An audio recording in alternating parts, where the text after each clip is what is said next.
Wicked. Hi Heidi, how's it going? Hi Dan, it's great, thank you. Good to see you. Yeah, likewise. Um, we've talked about the format a little bit, so it's always really repetitive for me. But if you want to rewind and go back to as far back as you want, I think I said before, some people have gone right back to like early childhood, so you don't have to go that far. It's up to you. But do that, and then I can just chip in along the way if you like. Okay, I think I guess I should introduce myself for people that don't know me. So I'm Heidi Bannister, founder and managing director of Arthur Edwards. We're a specialist recruitment company. We work just in the cosmetics industry, helping people find great jobs and helping companies build their teams. I think it's tricky when you go back because I'm getting on a bit now. I'm 53. It's scary, but my passion for cosmetics really came from a very young age, and my mum was an Avon lady, which I don't know, Avon is still an amazing brand, but back then it was a really cool thing to do. And as a young girl, all these amazing packages used to come and we'd open up the boxes and there were all this super product. So I just loved product right from the very beginning. My mum was quite glam. She wouldn't even put the bins out without her makeup on, which is not me at all. I'm a complete slob. But the products were great. Yeah. Well, you look very green today, actually. You've obviously had an important meeting earlier. This is an important podcast. That's what it is, Heidi, isn't it? Yeah. Well, you've got to make an effort some of the time. Yeah, exactly. Sorry, I interrupted you when you were like mid-flow. I won't do that again. But so Avon with my mum, that was the early days, and I'd help her pack the orders and play with the products, and some of the amazing makeup looks on a young child must have been quite weird. Not that they're much better these days. And I just got into the industry, and I love science at school. And looking back, I probably should have gone to uni and done science, but it wasn't what I wanted to do at the time. And I loved all of the sciences, and my teachers wanted me to do the O-levels with them. But in those days, and still now, I think you have to have a real mix of courses. And I was good at English and maths and other things, so I wasn't allowed to do more than 2 sciences and had to choose. Chose chemistry and physics, loved them, but uni wasn't calling me. Uni felt really dull and boring to me at that stage. Oh, okay. And I lived in quite a small village, and I'd been at junior school and senior school with a lot of the same people. And although I was quite bright and probably should have done more, I also love the practical side, and I'd worked from a very young age in a salon. I had loads of summer jobs. People don't do so much kids nowadays. It's a bit more difficult with legal stuff and working and not paying kids very much. But I worked in a deli, I worked in a restaurant, I worked in a garden centre even, and then the salon. And I just loved being in the salon. I always used to mix up all the perm lotions and the colours and blending everything, and that I enjoyed, but also the customer care side of being in a salon and working with people and talking to people. Yeah. So I just went and did a hair and beauty course. That's what I wanted to do. Went to the London College of Fashion and studied hairdressing, which included cosmetic science. So did you relocate to do that, Heidi? No, I've always lived around the sort of west of London. So at that time I was kind of at the end of the tube line. So I'd get up very early and get on the tube and head off into Oxford Circus. But yeah, it was a great course. You learn a lot, and mixing with lots of different people as well is a great grounding. Yeah. And then what did you do following that then with the course? So you didn't want to do university, but you thought that was calling you though? I think my boss in the salon where I worked, it was a relatively small salon, but my boss was a great guy and a good early mentor to me. And that was the time when Redken first came over to the UK. Okay. And he used to teach us a lot about the products, and we'd spend time with the reps learning about the ingredients.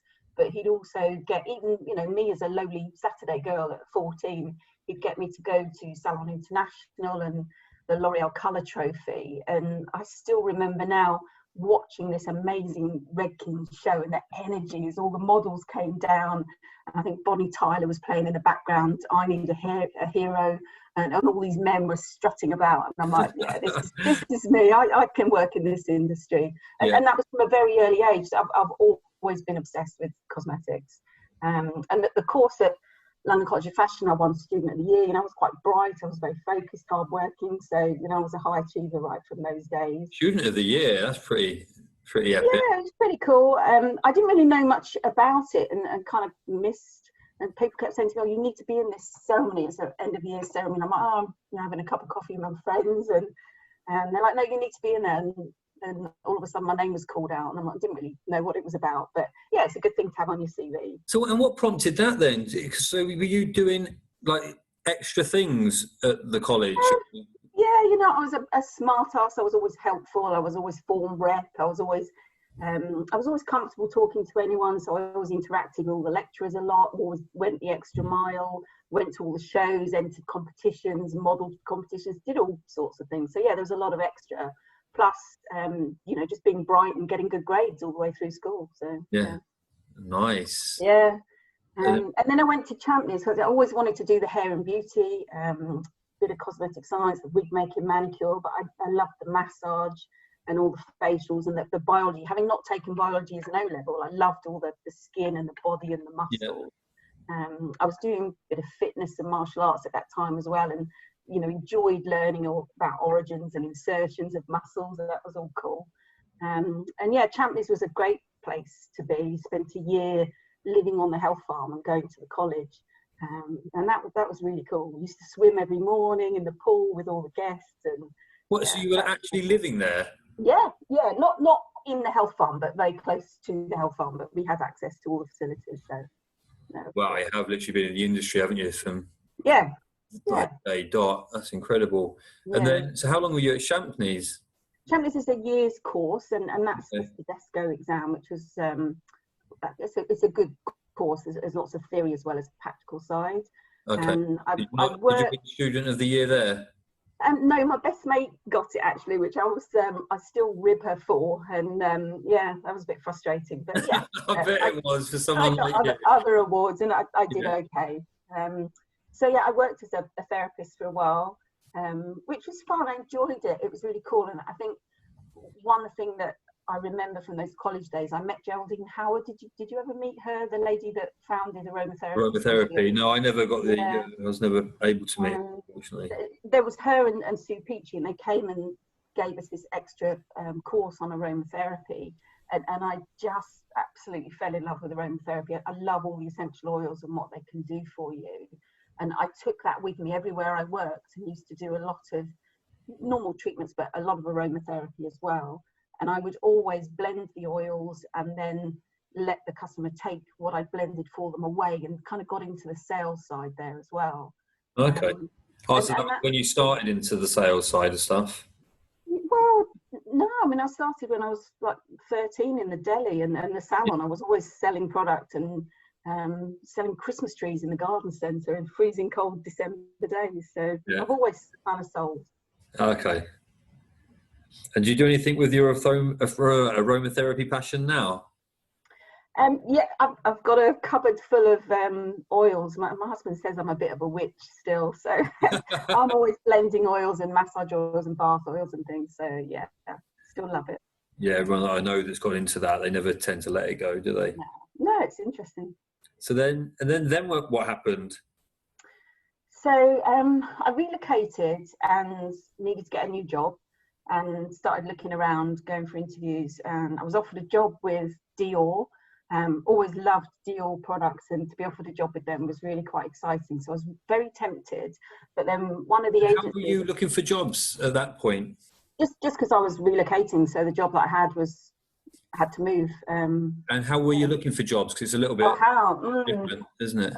Yeah, I was going to recruitment agencies, high street agencies, and applying for things from the the standard newspaper. There was no computers. You forget, you had to get newspapers and the Grocer magazine. I was trying to get things, and I think I quite fancied myself as a area salesperson, but I was still too young and didn't have any experience. So all the jobs I was trying to get, I couldn't get. And the recruitment guys just said to me, "Have you ever thought about doing recruitment?" And I'm like, "No." And they're like, "Oh, why not?" And I'm like, "Because I love beauty and cosmetics. Get me a job in beauty and cosmetics." And I know, come and work for us, you'd be great. So yeah, but I think I'd worked in restaurants in the evenings, a salon at the weekends, and the idea of a sort of 9 to 5 better paid job rather than going into store and working with Dior, although that was really hard to turn down at the time. You know, the money and the hours grabbed me, I guess. I didn't know then that recruiters work 24/7. So yeah, when you turned down the job with Dior then to do that, were you thinking at that point you'd do that for a very short space of time and then get back into beauty, or had you not thought that? Do you know, I don't think I thought about it at the time. I was relocating, I needed a job, I'd bought a house, had a mortgage to pay, and I just looked at the zeros on the offer letter and just went for it. But I was absolutely rubbish. I got some good training and met some nice people and learned a bit more about sales and sales process. But honestly, I was just really terrible. I worked in Victoria and we used to get a lot of people coming up the stairs and chatting to us and desperately looking for a job. Literally, they'd arrived off the buses, you know, the coach station at Victoria Station. Oh, and you know, they didn't have many skills, but we were working in low-end office jobs and we could place them if they had a good personality. But I didn't get anything from it. And recruitment, high street recruitment particularly, it's like the kids' game. There's square pegs and the round holes, and you just have a big hammer and you smash, smash, smash until it goes in with all the splinters coming off. And it just wasn't me. You know, there was no customer service, no care, no quality. It was just a joke. And recruitment in many ways still is quite like that. It's push, push, push, sell, sell, sell. And I was rubbish. I'm too honest as well. Just too honest for that type of world. And yeah, I miss cosmetics as well. I really did. Yeah, but no one would give me the job. You know, I still wanted that area sales job. I wanted the car, the bag. No one would give me that job. So how long were you doing the recruitment at that point and not enjoying it? It's about a year and a half or something. Paid the mortgage. But, that's a long time to keep persisting though, isn't it, when you're really not happy about what you're doing? Yeah, I think you've got to work hard at something. You know, you've got to try it and see. Yeah. And I was with a good bunch of people. It was fun. You know, I was working in London, putting my suit on, and it was good. Okay, yeah, people is massive. So what did you do then? Were you looking for another job while you were doing that job? Yeah, I was applying for everything in the grocer, talking to recruiters, going for interviews occasionally, but not often. I was just getting turned down straight away. And I thought, well, I'll do it myself. You know, I was like 21, 22, and I just thought, well, I'll just build a business. And yeah, that's what I did. Put some products together, started selling them, convinced all my friends and family, had a few parties at home, and sold bits and pieces back to the aromatherapy and the different oils. Went to some craft fairs and people would come up and I'd massage oil into their hand and sell to them. And then started sending letters out to the stores, got into places like Selfridges and Harrods and things like that, and just tried different things. Went to some trade fairs. Have you ever done the NEC, the Spring Fair? Yeah, no, I have done. Met some agents and met some really great guys that worked as commission agents. They started selling and opened up more doors. I had no idea about, obviously we've known each other for a few years now, but I had no idea that you've done all this. This is why I love doing this. Yeah. What did you have? Was it a specific brand name that you created? The company was called Body Mode. It was all around, you know, the aromatherapy side and all of that. And Body and Soul was the name that I first thought of. I thought it was a bit too holistic, and then we called it Body Mode. Seemed to fit well on the packaging. Yeah. And we had a little spritz bottle that you'd squirt like the Evian spray. Very early one of those called Facial Mist, and someone picked that up and one of the agents took it into garages. So we were selling all over the place. And it was fun. Were you doing your own branding and things like that, or did you? It was basically just me doing everything. So yeah, you know, all the NPD, all the marketing, all the sales. Then with the agents doing the selling. That's it was really amazing. cool. And then how did you source things like packaging and things? I take it for granted with everything being so easy now. You just go online. Do you know, I don't know where you meet these people. I don't know. You know, how on earth did I find people like M&H Plastics? You know, they're all friends of mine now, and I've known them for 10, how I found them in the first place, I don't know, maybe it was from exhibitions. Exhibitions were always been a big part of my life. So maybe I went to some packaging shows and found people there. Or, you know, good old fashioned yellow pages, you forget. Yeah, you know, you do forget, don't you? Yellow pages, and that's how you found people. But yeah, you know what it's like, brochures and samples and stuff everywhere. So, Yeah, that's when everyone, because everything was listed alphabetically, wasn't it? That's why everyone would have like yeah, A, 1, 2, B for 3, bottle. yeah. Yeah. Aardvark Solutions, nothing to do with it, just first on the list. So did Yeah. you, when you were doing the recruitment bit that you didn't like, and then you created body mode, was there an overlap until you were at No. a point? No, you just thought, no, I'm going to quit and just do this. Yeah. No, I've always done that. I've always been a bit all in head first. Yeah, sort the consequences. That's amazing. So what happened with it then? So you're getting all these listings and things So like that. yeah, things started developing. I think that the big noise came from the trade fairs. So where I'd done craft fairs, you sell a few bottles here and there, and you might meet the odd person that actually runs a store rather than they're buying for themselves. And you don't know until you get those big orders what difference it makes to your cost of goods and everything that you're involved with. So from the trade fairs, we suddenly met early people that were doing the like the beauty boxes nowadays. And I was racking my brains trying to remember the name of the two companies. I think one was called Kingfisher, and I met a buyer from there, and she started buying all of our massage oils. So the orders for her would be 15 or 20,000 in one hit. It's like, okay, that's great, but you know, I'm pouring a jug into a bottle, selling to a few people.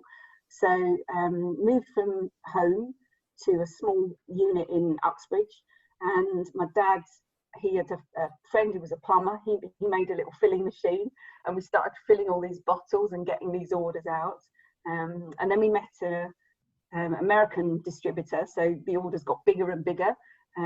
So we got a bigger unit and basically just set up a contract manufacturing unit. That's amazing. Yeah, it is. But, you know, I knew nothing really. You know, we brought in a few people. We had a chemist working for us who helped a bit. But really, when I look around places now, I'm like, oh my God, what were we putting in these products? It really wasn't that great.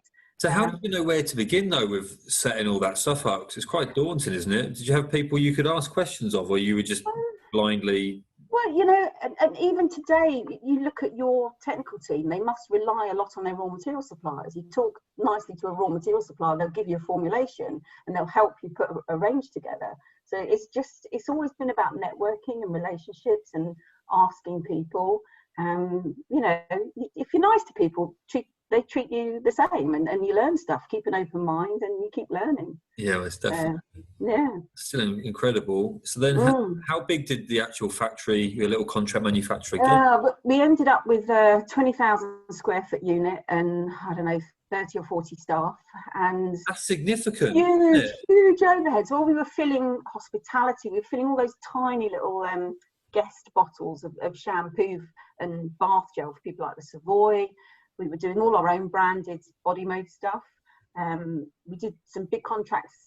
I think I always knew of Original Editions, and I approached them with an aromatherapy range, and we launched a big pedicure aromatherapy range to cleanse the feet and massage the feet, and that was one of their best sellers back in those days. So that was good volume. We picked up a contract with a company that did kids products. The factory was full of Teenage Mutant Ninja Turtles. They're still around, I think. So we had all sorts of things going on, and a few high-end skincare, lots of things, but we grew too fast. 3 Eyes, we got some investment from 3 Eyes, and that's how we sort of built the factory. But huge overhead, and you know, interest rates at that time, you might not remember, you have been too young, but interest rates were at like 14-15%. Wow, okay. So very different to now then.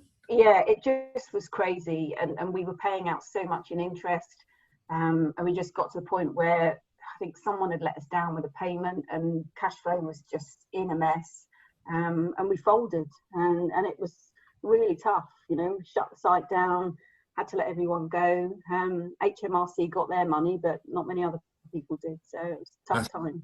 And were you employing someone to do the finance side, or were you doing all the finance piece as well?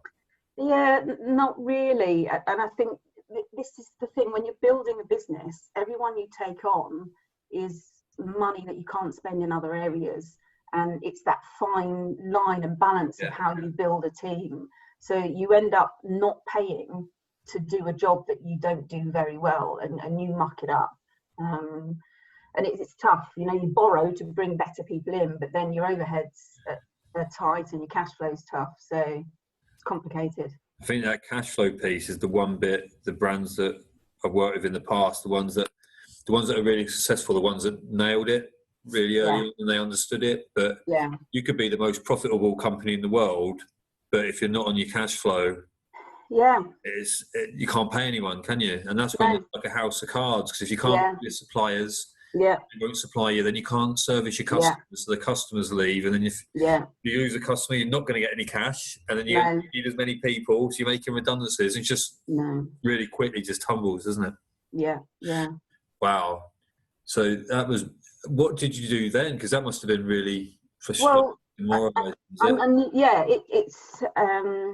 It's really tough. You know, anyone that tells you it's all a bed of roses is either incredibly lucky, or they've got cash behind them, or they're just blatantly lying. You learn so much from your mistakes. You don't learn from the wins, you learn from the things that fall apart. And it makes you more humble. You've got to have really strong relationships to get through that with your suppliers and people that you've let down. And I think, again, it's crisis management. So you need cash coming in. So you think, right, I've got to get a job that can be flexible around going for interviews. Trying to get the right job within 5 minutes is always tough. So I worked in Mickey D's, McDonald's. That was fun. I worked in a nightclub in the evening, in a bar, and I'd also done, because my beauty background and health and fitness, I was running exercise sessions and earning money doing that. So I had these 3 jobs going on while I was trying to get a proper job. Was that hard to balance? Because you'd be at the point where you're trying to do all these jobs to make sure that you've got the money coming in, but then you need to find the free time to actually find a job that you like. Was that hard, or the jobs you took? I think that's why I went for these sort of casual, flexible hour jobs, because I knew that if I just took an office job, I did some temping as well, but you know, you're stuck in the office. You can't then go and meet people.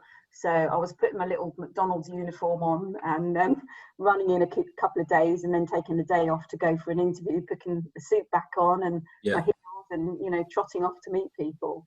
Weren't you tempted to literally just start up another brand again because you did it so successfly the first time and just opening the factory? I don't know. You know, success is a tough thing to talk about. It was really hard work, really, really, really tough. And you work 24/7. You don't sleep. You don't pay yourself. You know, it's hard. Yes, we had some success. We had distribution. We had great clients, but it had all gone wrong. And I think, you know, maybe the realization that I was a bit young and stupid and didn't know anything had come in. And I'd met people. I wanted to work for a decent company, and I knew I needed to learn. So I think that was important. Okay. And one thing, actually, Mickey D's, I'm not a fan of junk food. Don't really eat the stuff. But McDonald's is an incredible business, and they are all about process, procedures, consistency, branding. I used to get in so much trouble asking customers. I worked in Windsor with all the foreign tourists. It was fun, it was busy, and they'd come up and they'd say, I want a Coke. I'm like, okay, here's a Coke. And they're like, it's not Coke, it's McDonald's Cola. And it was all about the branding, and everything was written down. And systems, if you're not someone that's into stuff like that, you kind of push against it and rebel against it. But it's a tough one, because they work, and it makes it consistent for everyone, and everyone follows them. And that's why anywhere in the world you walk into a McDonald's, it's the same. You know what you're going to get, and how successful have they been. Franchise is so successful, isn't it? They nail it. They're also really good at developing staff, aren't they? Were you looking, or once you were, sorry, two things. One was the when you were just saying, if you're not process driven, you push against. Are you quite process orientated, or were you the opposite? So you were pushing against it. Okay. No, and you know, you get called into a meeting, and they'd sit you down, and they're like, Heidi, you're doing really well. You've done this, that, and the other, and you're great with customers. We're going to give you a gold star and put it in your badge. And I'm like, whatever. And it just didn't get me. And they wanted me to stay with them and do the management system. And honestly, anyone who's done that is great stuff. But it just wasn't for me. I wanted to get back into beauty. Yeah. Okay. So then, and what was the next step then after the other 3 jobs? So that thankfully wasn't for long. long enough so we could. Have you got any photos of you working there still or not? For years I had my uniform, and one of my neighbours always used to borrow it whenever they had a barbecue. Oh really? I don't think we have. I was looking through some old photos the other day. I don't think, and God knows where the uniform's gone now. I don't know. But yeah. Your old neighbour. Someone somewhere probably has, yeah. But no, from there I joined a nice, good business. Crichton's, they've changed a bit over the years. In those days, they were down in Storrington, and I'd met, in actual fact, the sales director at a show a couple of times when I was doing body mode. And when I heard through the recruiter that that's where the interview was, I thought, yeah, I'm going to get this one. Perfect. Yeah. And yeah, that was great. He was a good boss. I joined him in an odd role that he kind of created around PR and brands. They'd worked with the external PR agency. They wanted to bring it in. So I was doing the PR for the manufacturing, the contract manufacturing, and inviting journalists down and walking them around the site, which was great because I had to learn all about the business, from the labs through to the supply chain and manufacturing, dealing with all the different areas. And then I was brand manager for the Crichton's brands, all the natural soaps and all the products, and did some MPD, launched new products. Because Crichton's are a manufacturer, aren't they? Just because a lot of people know. But yeah. So when you went there, were you thinking, wow, this was like my operation, but just on scale? Yeah, and surprisingly, as you know, things still go wrong and there's still chaos in the warehouse. And again, it was before computers and barcoding and automation, but the filling lines were great, the staff were great. Crichton's had a Queen's Award for export. They were a good business. They basically helped launch the Body Shop. So at that time, the site used to smell of what was rum and raisin lip gloss, and I think Anita Roddick was in that location. She'd met the guys down there, and they helped manufacture for her in those early days. So they had a good, solid contract manufacturing side, and they'd launched different brands. We worked with agents, and I had a team of agents selling into stores, and I'd go with them. Again, it was back to having the car and carrying the bag, knocking on doors and supporting them. But yeah, that was a good role. Actually, sort of learn more about the industry, realised some of the mistakes that I'd been making before, learned a bit more about regulations, which are changing constantly, but I didn't know anything about that and preservation really before. So it was really good learning, and again, more networking, going to the shows, lots of late nights in the bars in Bologna at Cosmoprof and Spring Fair. So that was a really, really good move. I enjoyed my time there. How long were you there? Oh, only a few years. Things were tough. They'd upset a customer. They had to make some changes, and I thought, I might get cold here. So I started looking around. I was living in an area that I could get to a few different manufacturers. So I was offered a role at Potter & Moore. Okay. Probably should have accepted that at that time, but I was also offered a role with Heathcote, and Heathcote was quite local, and I knew some people that had been at Crichton's that had moved there, so that seemed the best option for me. So what was Heathcote? Well, Heathcote and Ivory, nowadays people know them through the modern brands, but in those days they were doing just really weird little potpourri things. We had little tiny crisp packets that had potpourri in that we sold to Asda and places like that, and then bigger own label branded potpourri for people like Body Shop was one of my big accounts, and these hideous little ballet shoes. You used to see, I don't know if they're still around, people hanging them in their cars and putting them in their wardrobes, hangers and ballet shoes, and little clown heads with potpourri and smelly stuff inside. Pretty ghastly product. I never really gelled with the product. They were not great products. But again, I learned a lot there about big account management and working with a retailer and developing a brand alongside a buyer, which was really cool. Yeah, and they're still going now, aren't they? Yeah, they're still around. They have the Catholic license. I don't know what's happening with that these days, but they have their own branded products as well. Yeah, they're still going strong. That's cool. And then, so what made you go there rather than Potter and Moore? What was the decision? It was a better location, and I knew people that worked there, and you know, they kept ringing me up and they're like, come on, come here, don't make the wrong decision. But yeah, who knows? There's always choices to make, aren't there? Yeah, well, it normally is, isn't there? And you never know. Even if you think it was the wrong one, you don't know what the other one would have delivered anyway, do you? Yeah, You can't even like that. So who knows? Who knows? So, and then how long were you at Heathcote? I was there not that long. It was an odd environment at the time. People used to come and go quite a lot, and you know, I was there probably about a year or so, and I was still thinking about other things.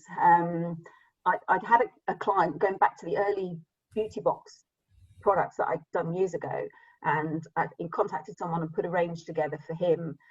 When I pitched it to the guys internally, they didn't want to do it, and I looked at it and looked at the margins and thought, you know what, this is a nice deal. And I spoke to him and I said, you know what, I can't do it for you. I'm really sorry that it's been turned down. And he's like, that's a shame. And I said, yeah, it is. But I said, you know what, I want to do it. And he said, what do you need? And it was as simple as that. So he paid up front for some of the stock. He actually gave me an old fax machine. Remember the old faxes, reams of orders used to come in? Yeah. He gave me this fax machine. I drove up to meet him and he gave me the stuff, wrote me a check, and that was it. I started again. So, yeah. That's mad. Was there any doubt in your mind at that point? Were you like, no, I definitely want to do this? It seems to work. I think I was a bit older. I'd learned some more. And I've always been quite, you know, ballsy, and I've always been risk everything, just jump in feet first and just see what happens. And then the fact that I had this order on the table with, you know, I knew what the profit was going to be. It was a no-brainer. So yeah, get started again. So that's amazing. That was, at the time I had this cute little dog that we always used to call Harvey Moon. So the business was called after the dog, Harvey Moon. That's cool. But then you weren't manufacturing though, you were just liaising with manufacturers at that point, especially after your Crichton's experience and stuff like that. Right? Yeah, I think you know, it's tough, and you know this today, that if you're launching something and your cash flow is not so huge, and you're trying to keep the cost down, it's very hard to get a buy-in from a manufacturer. And this is why lots of people manufacture themselves, because the people like you are saying, well, no, we need this minimum order quantity, we need this minimum order quantity. That there's always a huge gap for people that just want a few hundred or a few thousand filled. But I think I'd learned enough at that stage that I knew, you know, you need a chemist, you need someone specialising in regulations, you need someone doing supply chain, and to do it all on yourself is crazy. So you have to find a manufacturer that you can work with, and maybe different ranges at different manufacturers depending on their speciality or the numbers involved. And yeah, I'd been down that route. I'd had huge overheads, staff, warehousing. You know, before you open the door, it's costing you thousands of pounds. And if something goes wrong, you just can't continue. So no, I decided I was not going to do it. A lot of people don't. There's been numerous brands over the past few years that I've been working with, and they're like, well, I'm just going to do this myself. It just seems crazy. Like, how hard can it be to just get a production line and just go from there? Yeah. No, actually, so then you even, how much is a production line? So I've often shared that. It's like, but you need more than a production line. Then you're going to need engineers to service the production line. Then you're going to need some people to palletise it, wrap it, transport people, to sort logistics. And then I hadn't even been talking to them, like you just said, about regulatory and all this sort of stuff that goes with it. And that's why contract manufacturers exist, isn't it? And you look at the number of products that are out there, you know, you go around street fairs or craft fairs or something, and you look at these products and you're like, you can't say that, you can't have that's not right, you can't. But people don't know, you know, the industry is really well regulated for the right people. It's run well, it's organised well, everything is very safe. Yeah. When I look back at what I was doing and putting things in bottles, and crazy, absolutely crazy, and you still see it today. Yeah. People don't know. They don't know. They just don't know what they need to do. And some of these products. I mean, we used to have this lovely skincare range that was sold in a salon. I did a range for this group of salons, and the bacteria and the mold that grew in this because it wasn't preserved properly. And I see products like that today. And when it sucks in the bottles because it's got the wrong oil or the wrong plastic, and there's a lot of mistakes being made. I think people don't realise when they're buying stuff off the internet, they just have no idea how bad that can be. Yeah, the minefield, isn't it? Yeah. So how long was Harvey Moon going? Oh, years and years and years. That was a great business. It was really successful. Again, working back with a load of the old people and doing well. It was fun. We were doing work with people like Waitrose. I had a range in Waitrose. Didn't have quite the right manufacturer doing that. We had a few issues, but generally it was good. I'd learned a lot, and we were doing fine. I was looking back through my box of pictures and things. We had this great kids product called Monster Gunge, and the idea was that you got a toy in the pot, and you opened it up and it was all gunky. You played with it and you got this toy in the bath. Awesome. And then I got a letter from one of the big brands, because apparently they have the trademark for kids' toiletries on the word monster, which I hadn't even thought about. The word monster. More learning about the legal side and the trademark side and all of that within the industry. So you wouldn't think that one would be granted, would you, for kids? Like monster? No, I couldn't believe it. Quite a popular word, but yeah. Wow. Yeah. So we had to change that. So we changed that to the what do you call it? The Gunge factory, and we had Dino Gunge, Jungle Gunge, Astro Gunge, all these different products. Oh, amazing. So were you coming up with products yourself, Heidi, or were you just... Yeah, it was still very much just, that was much more a small business with me kind of doing everything. Yeah. And, you wake up in the middle of the night with an idea and you start scribbling and doing stuff and working with designers and pulling it together. So I kind of outsourced everything. Yeah. Did the concepts and got the design work in, and then worked with the manufacturer. So you were still you were creating your own brands. You weren't working with brand owners and taking their briefs. You were just creating your own brands, but it kind of leads through, because if you do something and you exhibit it and someone sees it and says, "Can you put my name on it?" and you're like, "Oh yeah, okay." So we had loads of products in the States with a guy that I'd worked with over there. Still good friends, and that was fun. So you end up putting a product with their name on, again, doing work with people like Harrods and Hass Fraser, Waitrose. Waitrose had Waitrose name on it. So yeah, a lot of own label as well as the branded stuff. Wow. I had no idea you've done so much. I feel really rude now for not asking previously when we've met.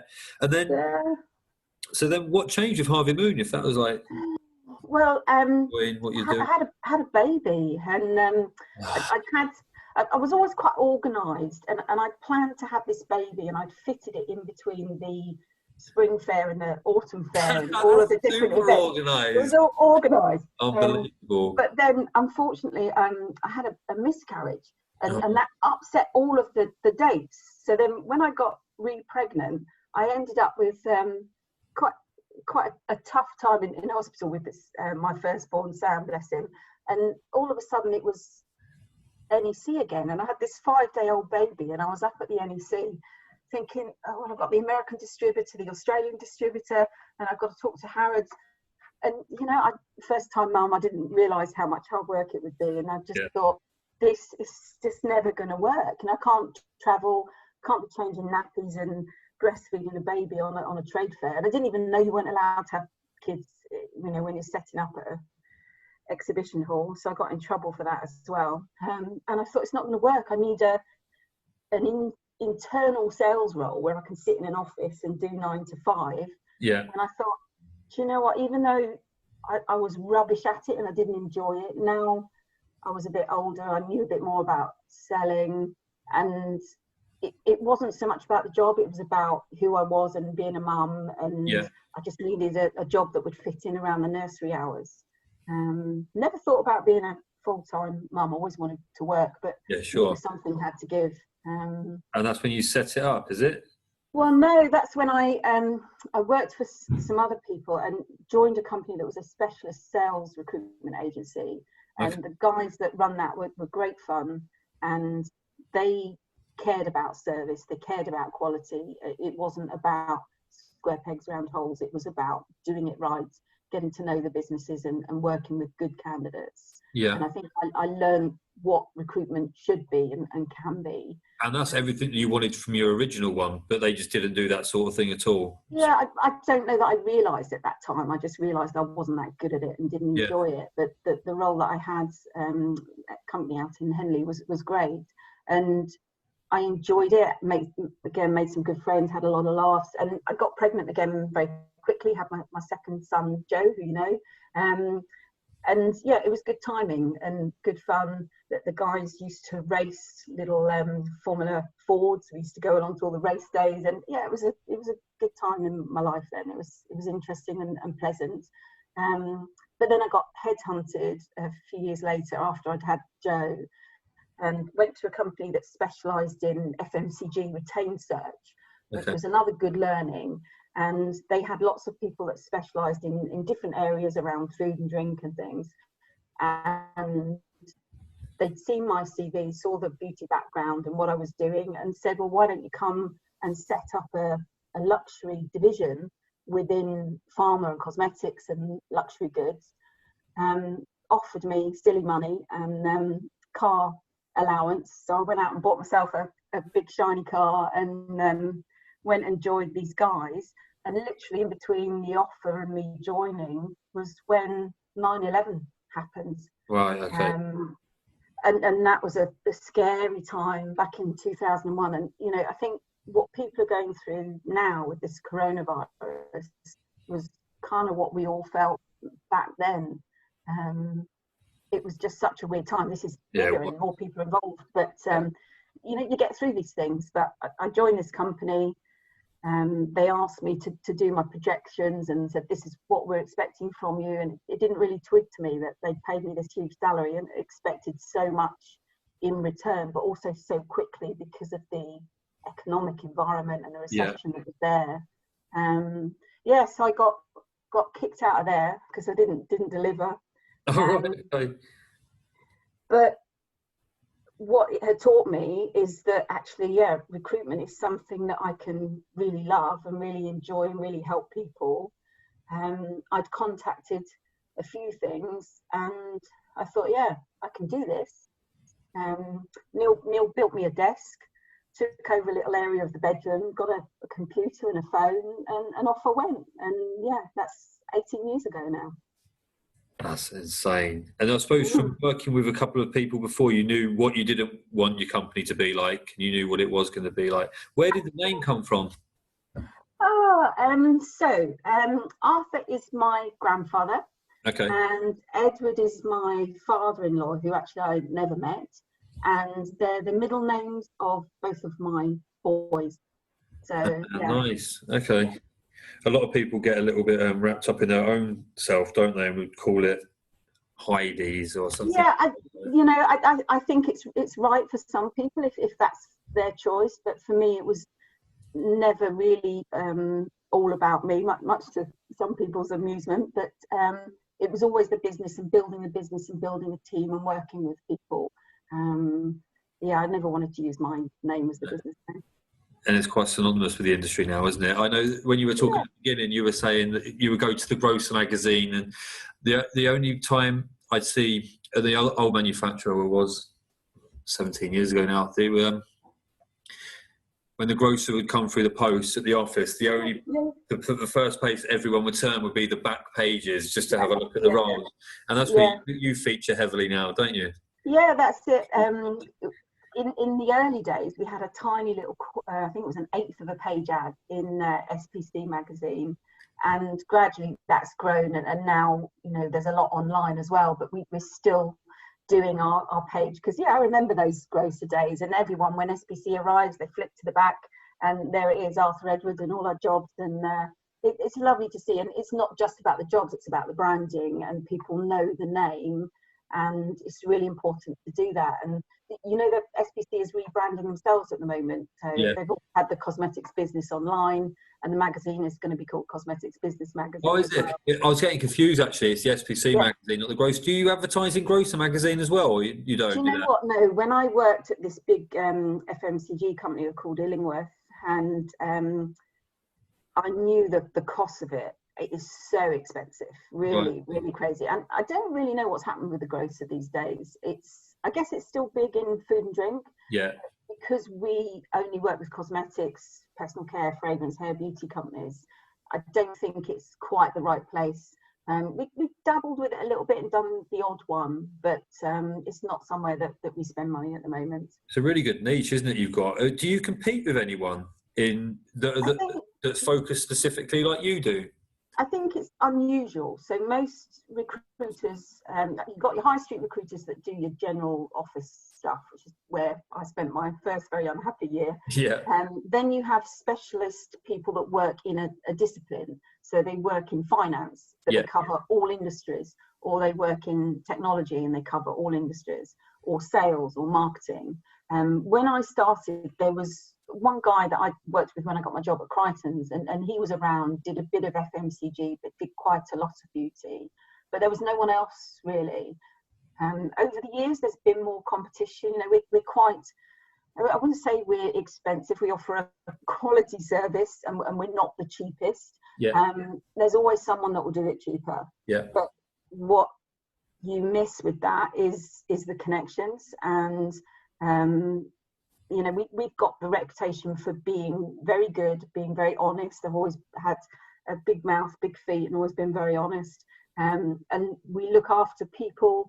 Recruitment can be a nasty game. Some of these people deserve the bad reputations they've got because they don't care about people. I've worked in a few places that have been like that, and seen people and networking in the industry.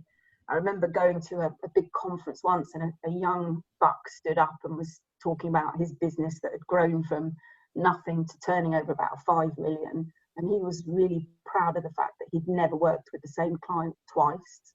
It was all about new business. It was hard, it was fast. Wow. He made lots of money. And he was, that was his business model, and good luck to him. He's made a lot of money, but that's not me. I love people. I like to work with everyone and get to know them. And if you work with someone and watch their business grow, it's so rewarding.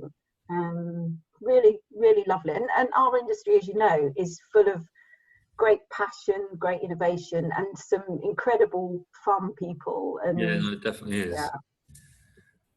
Yeah, no, I love the industry now. I know, I think we were just chatting briefly yesterday, and you were surprised when you'd heard me on another show say that I didn't really or like the industry so much or something like that, but it was very much I'm a big user of beauty products. Yeah, no, the industry I absolutely love to bits, and the best move I ever did getting into this one. Yeah. And how long's that been going now?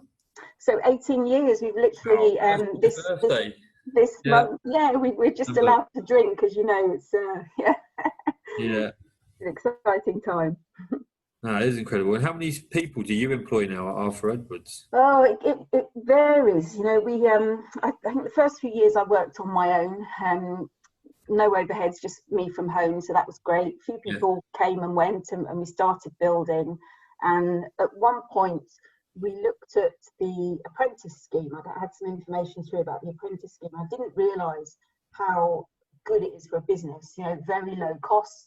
They do all the training, get support for training. And I thought, actually, this is good. I want someone to support me.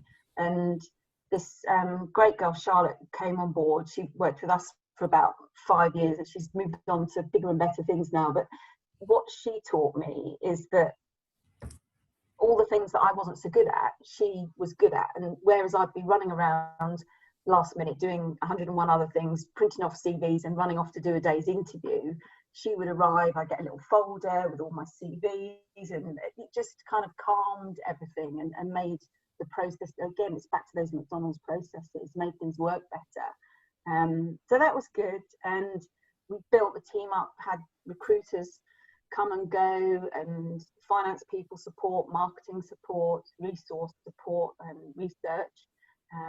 And it's been great. We've built it up to a really solid business.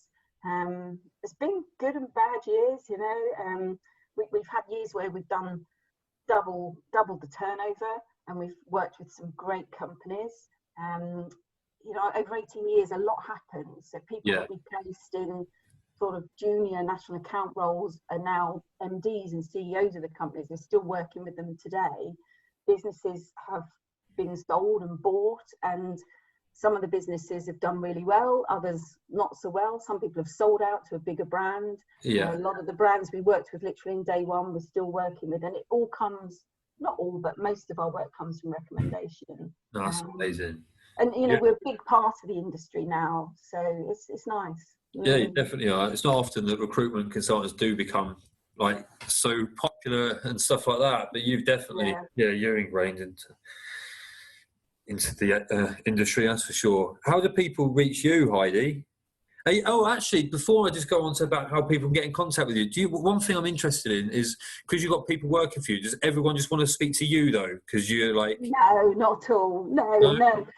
We've had so many different characters over the years, and it's interesting, get to the point, and I love it when they don't even want to talk to me, but you know, I want to speak to Philly, or I want to speak to this person, and you're like, I probably can help, and they're like, no, I don't want to speak to you. They don't know who I am. I've never been particularly bigging myself up as, you know, managing director. What does it mean? You know, you sweep the floors and make the tea like everyone else. Yeah, exactly.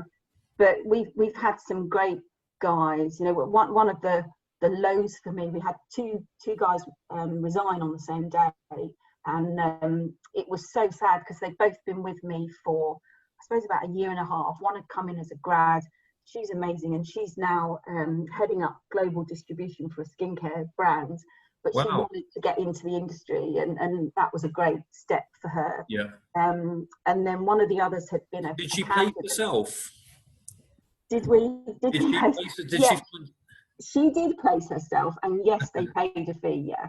Yeah, that's amazing, isn't it? Because that must be the hard thing when you're employing people in yours, because they're going to see all these exciting job offers all the time. Yeah, and I think if that's what they want, you know, I love product, and it was great working with product, but now I get far more out of working with people and businesses. Yeah, but you've ticked those boxes, haven't you? You've done the part, whereas you could, and the other girl that left on that one dark day, she still works in the industry. She's a category manager in sort of electricals and hard goods, and she'd been a candidate of ours. We'd placed her a couple of times, and she'd had a baby and wanted some flexible work, and I'm like, hey, come and work with us. And it took her a while to get recruitment, but she kept saying to me, do you not miss product? I'm like, not really. You know, I've had warehouses full of bottles and cartons and overheads, and I didn't need that. Yeah. But she's back in the industry and loves it. So that's really cool. Glamour, is it? But no, Philly really, you know, you've met Philly a few times. She's incredible. She's been with us for over 5 years now. So she's the recruitment director, and more people want to speak to her than me, which is perfect. It's how it should be. And she's like me. She loves helping and supporting people, and she's just incredible. She really is. I love that about the industry, though, that everyone's willing to help each other and support each other. Even manufacturers in the main, they literally support one another. There's often phone calls if a supplier's let them down on the material. It's like, can you help me out with this? And I don't think we've ever said no to anyone if we could help them. And likewise, I think people have just bent over backwards to help us. I love it. It's building everyone else up. Yeah. And I think probably the worst thing for me was last year. I don't want to end on a downer. You know, we're through it and things are fine now. But last year, as a business owner, the most horrific thing, we had one of the team die. And you know, we do a lot of work with Look Good, Feel Better, and this lady had also been quite involved with the charity and done lots of fundraising for them. But she didn't realise herself that she had cancer until it was too late, very aggressive. Yeah.